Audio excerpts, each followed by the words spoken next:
Warahmatullahi wabarakatuh.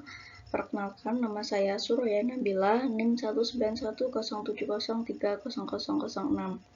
Di sini saya akan menjelaskan mengenai tugas-tugas yang sudah saya buat dari mata kuliah Desain Komunikasi Visual.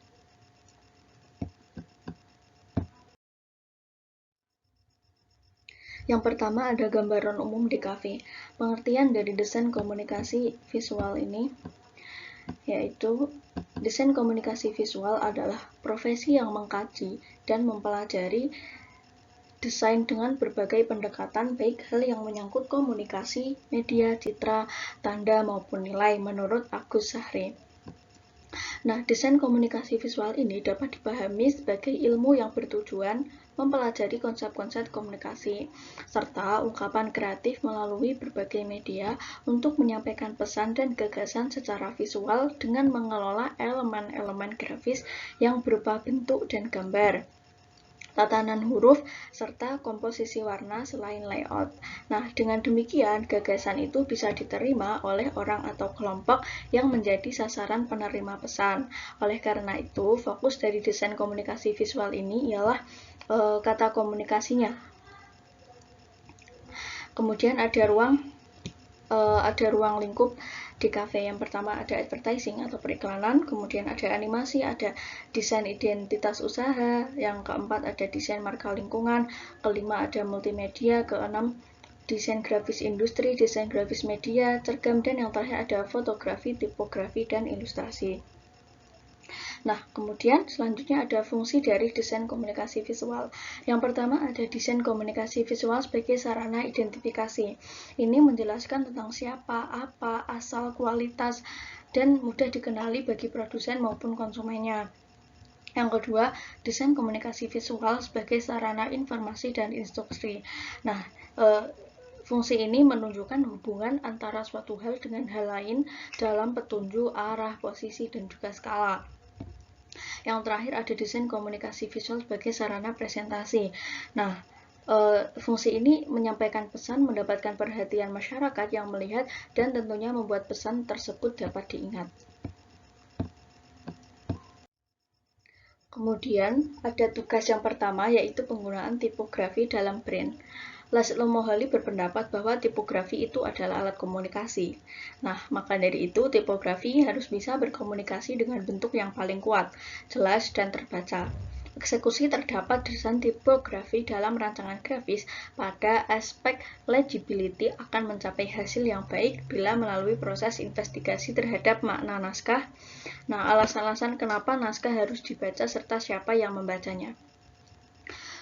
Kemudian di dalam desain grafis, tipografi itu didefinisikan sebagai suatu proses seni untuk menyusun bahan publikasi menggunakan huruf cetak. Nah, desain komunikasi visual tidak lepas dari tipografi sebagai unsur pendukungnya. Perkembangan tipografi itu banyak dipengaruhi oleh faktor budaya serta teknik pembuatan.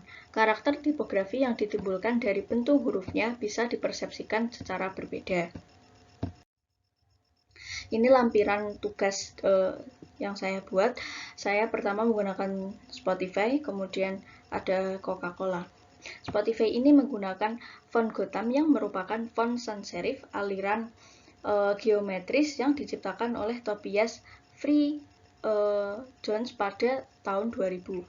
Nah, font ini sangat populer di dunia dan juga tercatat sebagai font kedua untuk Piala Dunia pada tahun 2014.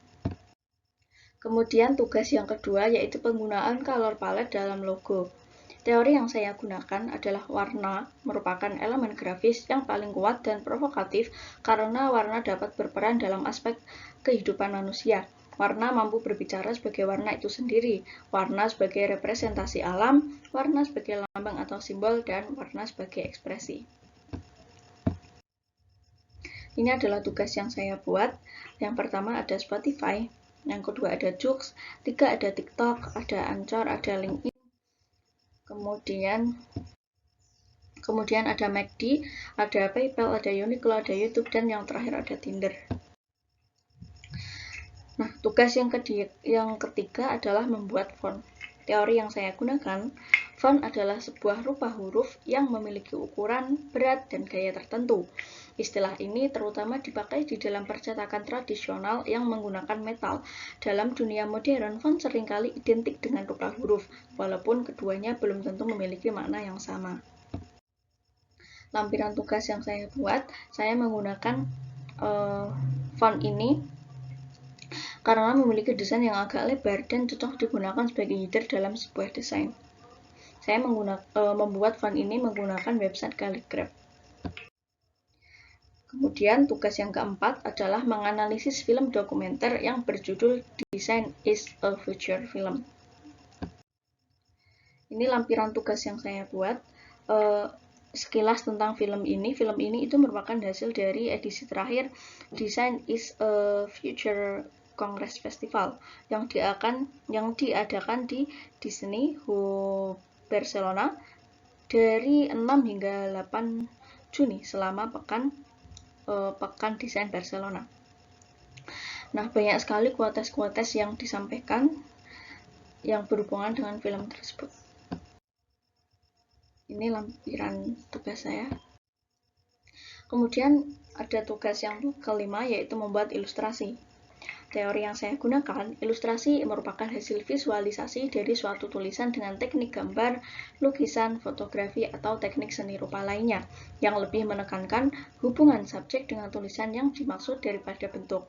Tujuan ilustrasi adalah untuk menerangkan atau menghiasi suatu cerita, tulisan, puisi, atau informasi tertulis lainnya. Ini adalah lampiran tugas yang saya buat.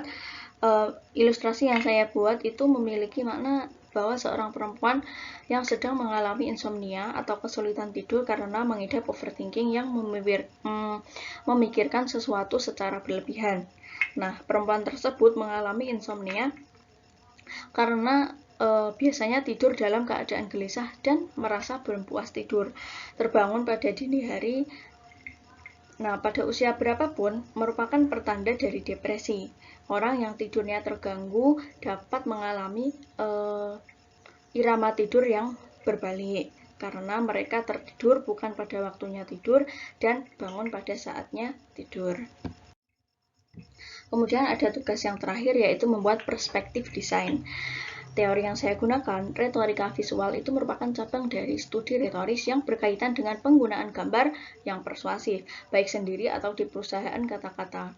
Retorika visual itu didasarkan pada gagasan retorika yang diperluas yang melibatkan tidak hanya studi literatur atau pidato, tetapi juga budaya seni dan bahkan sains.